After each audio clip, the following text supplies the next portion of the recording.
Assalamualaikum warahmatullahi wabarakatuh. Alhamdulillahi rabbil alamin wa bihi nasta'inu ala umuri dunya waddin wassalatu wassalamu ala asyrafil anbiya'i wal mursalin sayyidina wa nabiyyina wa qurrati a'yunina wa nuri qulubina wa tabibi anfusina Muhammad Habibi rabbil alamin wa ala alihi wa sahbihi ajma'in.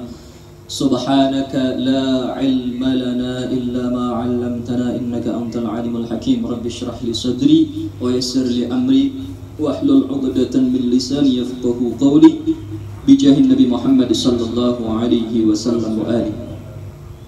Alhamdulillah, puja-puji syukur selalu kita panjatkan kehadirat Allah Subhanahu wa taala yang telah memberikan kita kenikmatan yang terhebat, paling luar biasa, yang dikatakan oleh para ulama bukan nikmat sehat yang paling besar, bukan nikmat rizki yang paling besar, bukan nikmat iman, bukan nikmat Islam yang paling besar, akan tetapi kenikmatan keberadaan baginda Nabi Muhammad sallallahu alaihi wasallam. Karena Nabi Muhammad adalah aslu kulli khair, asal dari segala kebaikan itu adalah Nabi Muhammad. Asal dari alam semesta ini diciptakan adalah Nabi Muhammad. Asal daripada Allah menyebarkan luas rahmat dan kasih sayangnya adalah Nabi Muhammad. Laulaka ya Muhammad ma khalaqtul aflaq. Allah Subhanahu wa taala berfirman dalam hadis qudsi. Hadis qudsi itu hadis yang bersumber dari Allah dan diriwayatkan oleh nabinya yang berkata Allah. Tapi ini berbeda dengan Al-Quran, hadis qudsi. Allah berfirman dalam hadis qudsi, seandainya bukan karena engkau wahai Muhammad, kalau bukan karena engkau, niscaya aku tidak akan ciptakan alam semesta dan semuanya. Jadi alam semesta ini tercipta karena baginda Nabi Muhammad sallallahu alaihi wasallam. Kemudian yang kedua, salawat serta salam mudah-mudahan selalu terlimpah kehadirat baginda Nabi besar Muhammad sallallahu alaihi wasallam beserta para keluarganya. Dan kita pembahasan kali ini insyaallah melanjutkan pembahasan kemarin, yaitu masih berkaitan, masih ada ikatannya dengan sejarah baginda Nabi. Kalau kemarin kita bahas tentang kabar Nabi Muhammad pada umat-umat terdahulu. Nah, sekarang kita membahas tentang kelahiran baginda Nabi Muhammad dan masa muda beliau sebelum kenabian. Begitu, ini masih proses kelahirannya. Banyak sekali riwayat-riwayat yang menceritakan tentang keistimewaan kelahirannya Nabi Muhammad. Banyak sekali, luar biasa banyak sekali. Sampai Al-Fakir bingung mau ngambil yang mana. Saking banyaknya ulama yang sudah membahas hal ini, banyaknya hadis yang menceritakan tentang keistimewaan kelahiran Nabi Muhammad. Ulida sallallahu alaihi wasallam amal fil. Salah satunya ini yang kita bahas terlebih dahulu, bahwa tahun kelahiran beliau disebut dengan tahun gajah. Kenapa tahun gajah? Kenapa tidak menggunakan angka tahun itu? Karena di zaman itu penamaan tahun bukan dengan angka, belum menggunakan angka. Penamaan tahun masih menggunakan kejadian-kejadian terbesar yang terjadi di tahun itu. Dan Allah takdirkan kejadian yang paling besar yang ada di tahun itu adalah kejadian pasukan gajah. Pasukan gajah ini dipimpin oleh Abroha. Ini sedikit cerita tentang latar belakang. Ini kan sejarah tentang latar belakang pasukan gajah. Pasukan gajah ini dipimpin oleh Abroha. Abroha ini dari Son'a. Son'a itu daerah Yaman, tapi disebut dalam buku-buku sejarah Malikul Habasyah, Raja Habasyah, Ethiopia. Tapi Abroha ada di Son'a. Son'a Yaman, Ethiopia, Afrika. Kenapa di dalam kitab sejarah disebut Malikul Habasyah? Ceritanya tak tarik mundur ke belakang. Raja Habasyah yang asli yang ada di Ethiopia, kerajaannya besar, mengirim pasukan untuk melakukan ekspansi, penjajahan, penaklukan kawasan-kawasan yang dipimpin oleh Panglima Aryad. Panglima Aryad tinggi gede, Panglima. Pasukannya yang berjumlah ratusan ribu mengekspansi kawasan yang sangat luas, dari mulai Afrika sampai menyeberang ke daratan Jazirah Arab, menaklukkan banyak sekali kawasan sampai menaklukkan di kota Son'a, mendirikan kerajaan di sana. Aryad ingin meneruskan ekspansi, ingin kawasan yang dikuasai lebih luas lagi. Tapi pasukan-pasukan yang lain terpecah menjadi dua. Ada yang nurut Aryad, ada yang nggak nurut karena mereka sudah terlalu banyak korbannya. Dalam peperangan mereka sudah banyak yang meninggal, mereka sudah kangen dengan tanah air, mereka sudah capek untuk perang lagi, mereka pengen berhenti sudah. Tapi Aryad pengennya lanjut.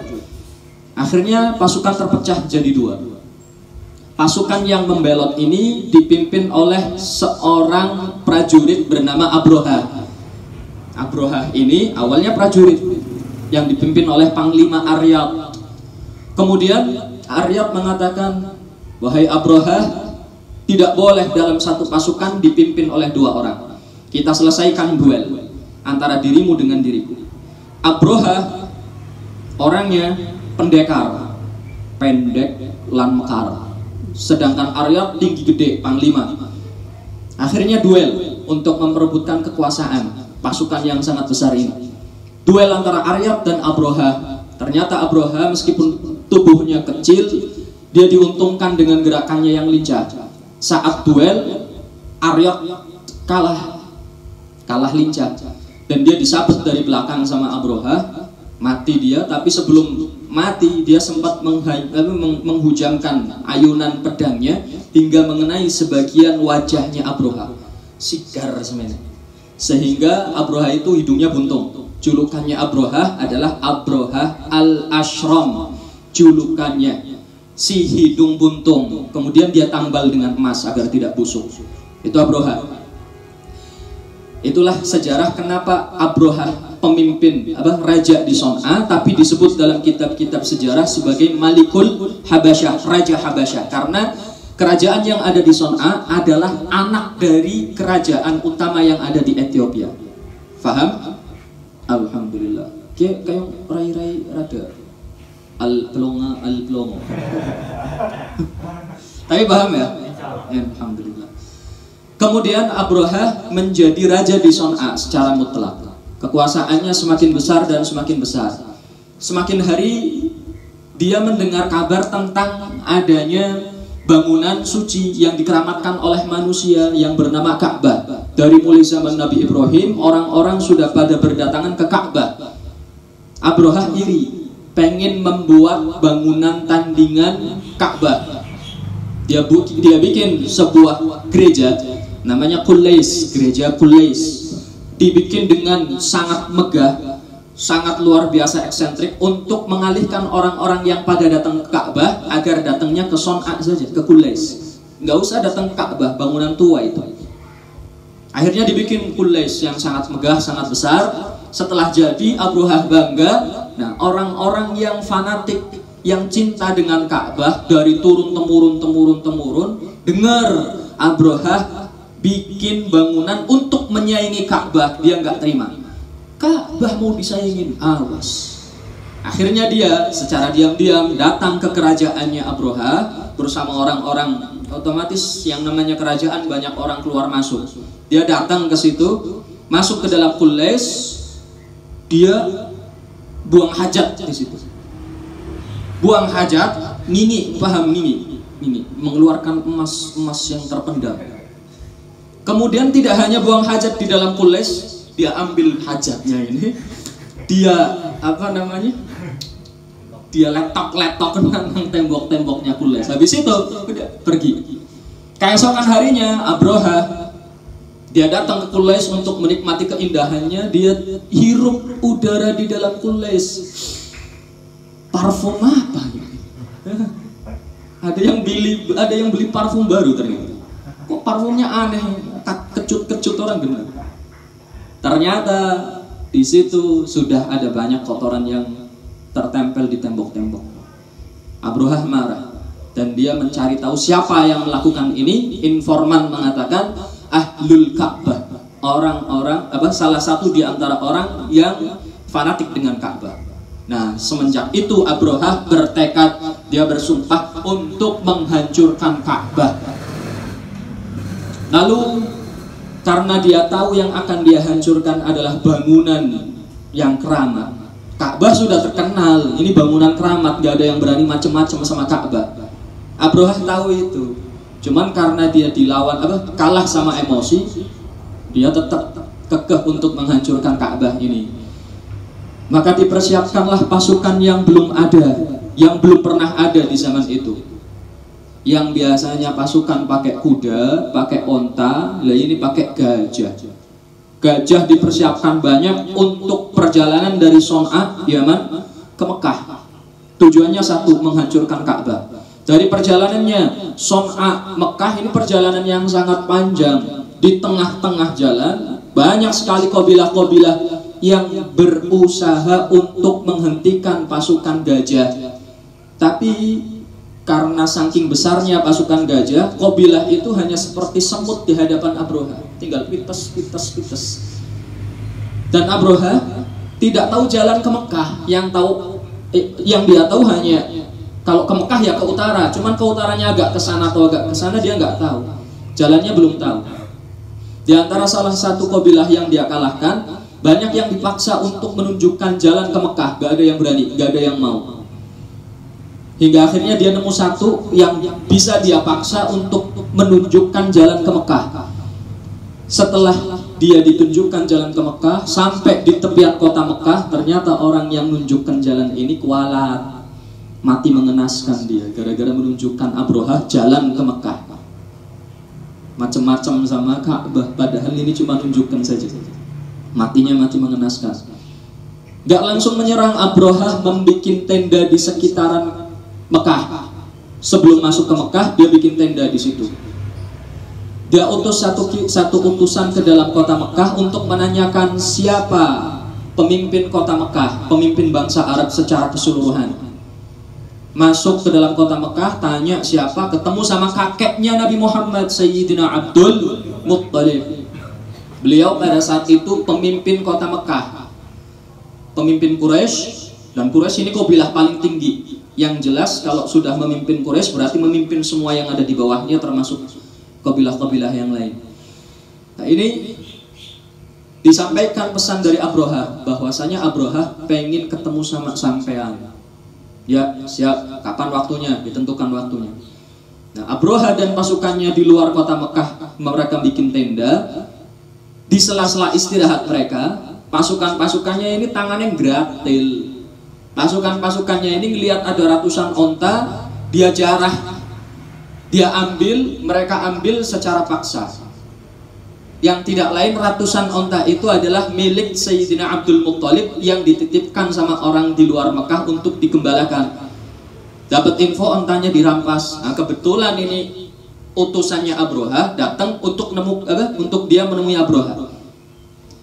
Di hari ketika Sayyidina Abdul Muttalib bertemu dengan Abrahah, masuk ke dalam tendanya Abrahah, ini memang nur cahayanya Nabi Muhammad ini nggak bisa main-main, nggak bisa dibikin main-main. Sayyidina Abdul Muttalib ini jasadnya pernah ditempati untuk semayamnya nur baginda Nabi.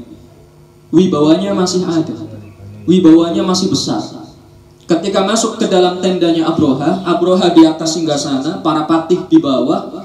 Ini belum tahu kalau ini adalah pemimpin bangsa Arab, pemimpin kaum Quraisy, pemimpin kota Mekah. Belum tahu, baru masuk kelihatan wajah dan tubuhnya, hebatnya sudah kerasa sama Abrahah. Dia yang tadinya duduk di atas singgasana langsung seketika otomatis berdiri untuk menghormati Sayyidina Abdul Muttalib.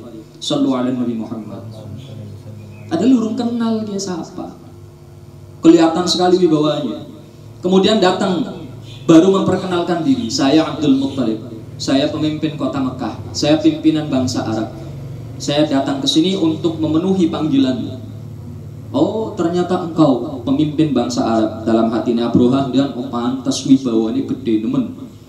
Akhirnya Abrahah menyampaikan pesannya, menyampaikan maksud tujuannya. Saya datang ke sini tidak lain tidak bukan hanya satu tujuan saya, menghancurkan Ka'bah.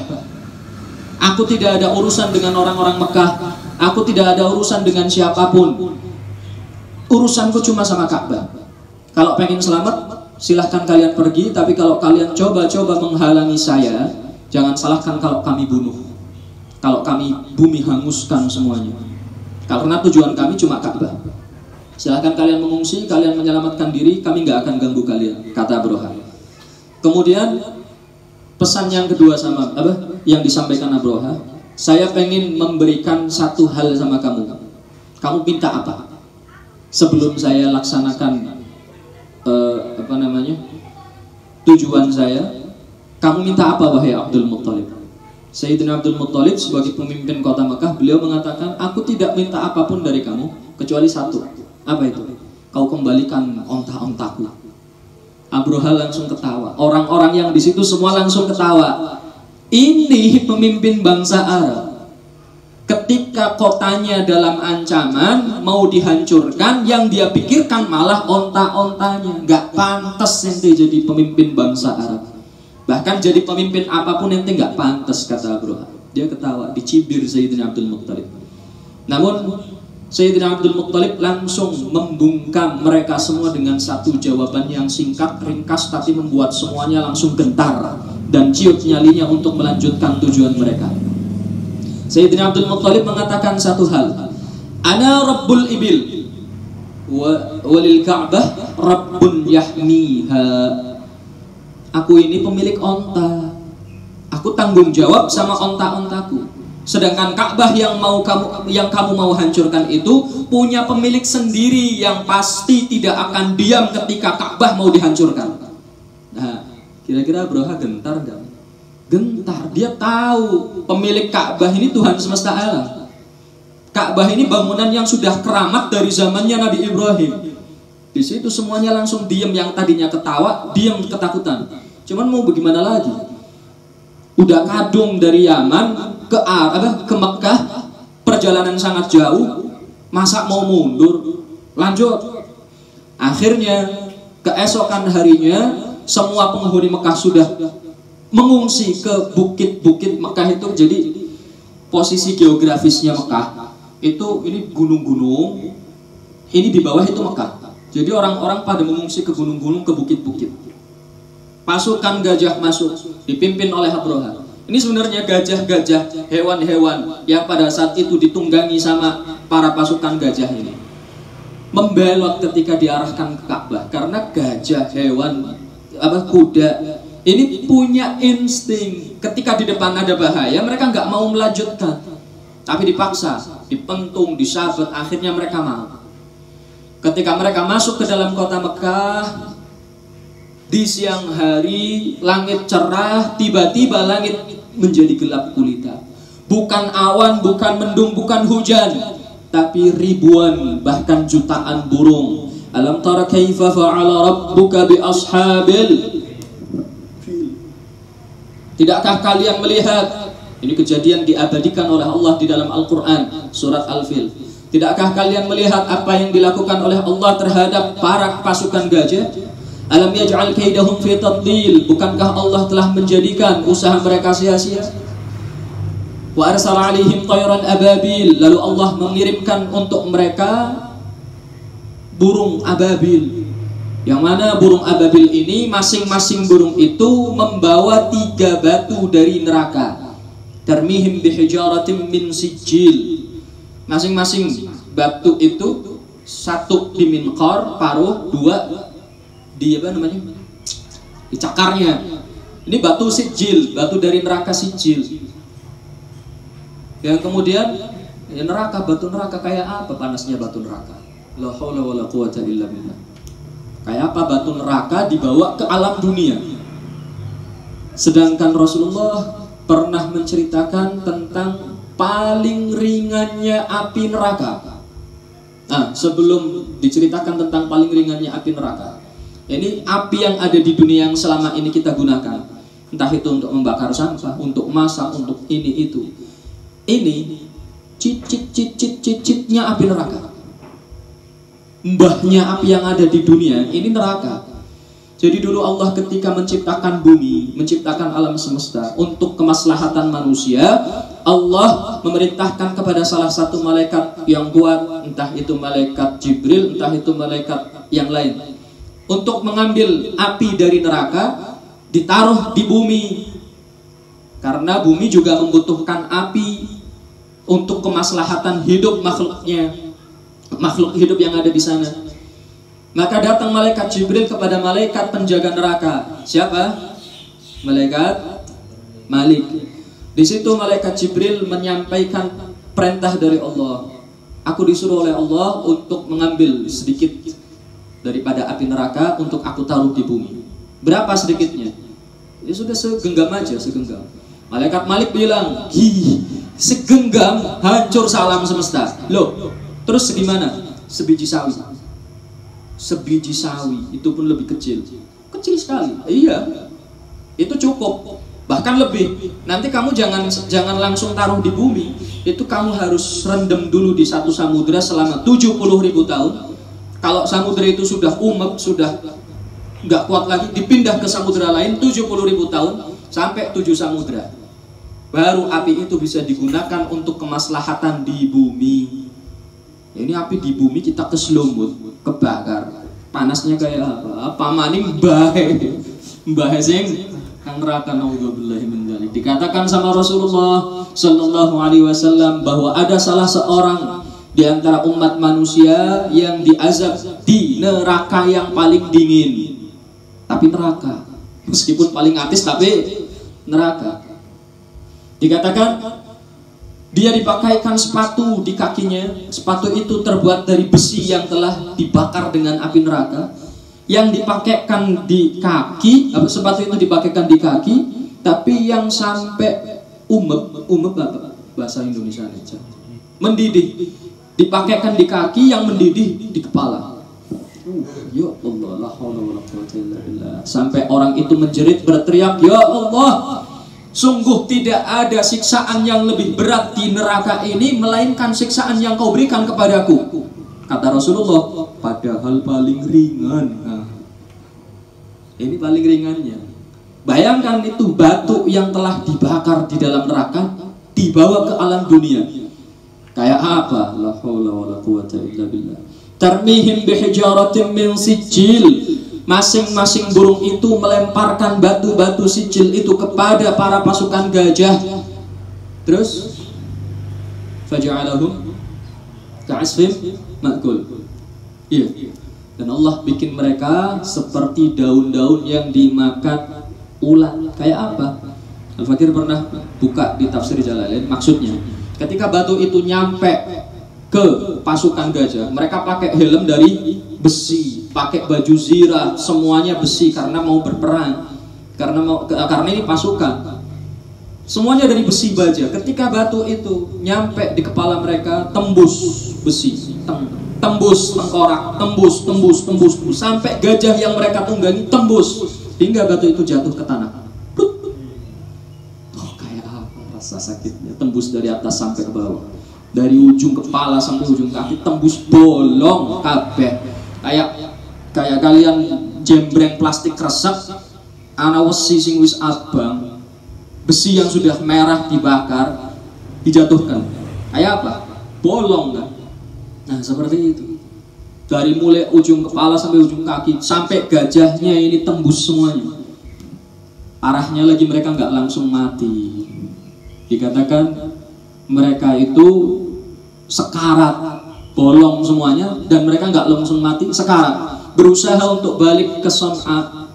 Di tengah perjalanan mereka berusaha untuk balik, satu persatu anggota tubuh mereka itu berjatuhan, kayak daun yang dimakan ulat. Berjatuhan, tepluk, sengsara luar biasa, hingga akhirnya mereka satu persatu mati. Ini urusan sama Allah Subhanahu wa Ta'ala. Jangan macam-macam dengan hal yang diagungkan oleh Allah. Ka'bah, sesuatu yang diagungkan oleh Allah. Macam-macam sama Ka'bah berarti macam-macam sama sang pemilik Ka'bah.